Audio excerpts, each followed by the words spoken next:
Can cryptocurrency be both the future of finance and religiously problematic? That is the debate Pakistan is now facing after Mufti Taqi Usmani issued a fatwa against crypto. And the government's crypto advisor met him soon after. So, what is really going on? Here is what happened. According to Mufti Usmani, one of Pakistan's leading Islamic scholars, most cryptocurrencies do not meet the principles of Islamic finance because of high uncertainty, speculation, and absence of intrinsic value.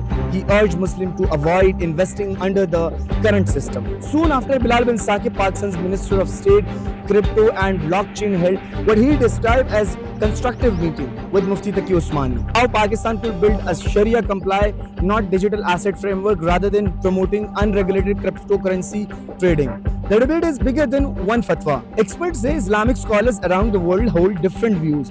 Some reject most cryptocurrencies, while others urge that properly regulated asset-backed digital tokens could comply with Islamic finance principles. Pakistan is also working on a broader digital assets policy, but no final regulatory framework has been approved yet. So the real question is no longer whether crypto exists, it is whether Pakistan can develop a digital asset system that is both technologically modern and compatible with Islamic finance. This is Pakistan Connect. Follow for more.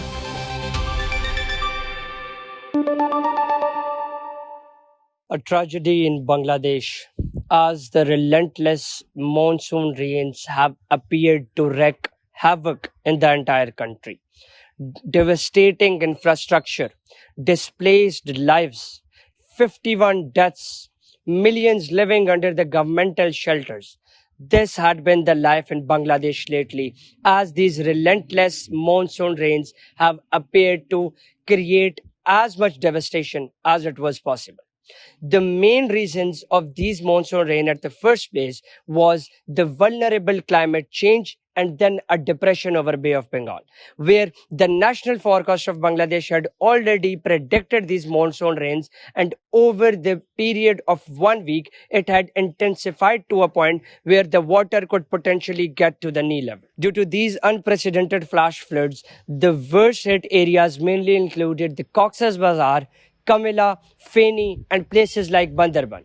More importantly, out of the 51 deaths reported in these devastating floods, 28 deaths were solely reported in Cox's Bazar. Cox's Bazar, one needs to realize, is the largest refugee settlement where Rohingya community is presiding for years and years. And now, when this unprecedented flash flood hit the area, it had left 28 people died at the point. In this particular regard, all the examinations have been postponed temporarily in Bangladesh, and all the misplaced, rather displaced families have been taken into the state custody or into the protection where governmental shelters had been established. Moreover, the neighboring countries had already sympathized and had promised to stand steadfast with Bangladesh in these times of havoc. More importantly, the government of Pakistan had also sympathized, rather empathized with his brotherly country, Bangladesh, in these moments of crisis.